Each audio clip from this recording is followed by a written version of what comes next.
ร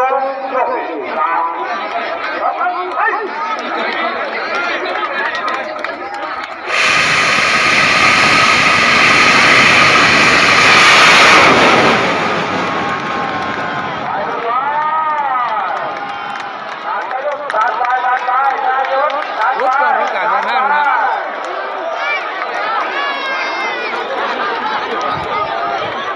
เนียนมากๆนะครับแอดเทวดา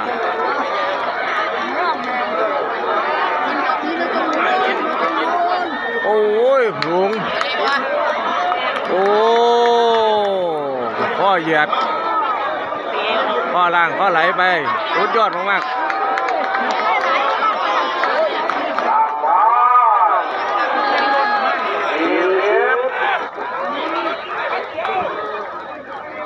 เนียนมากๆนะครับ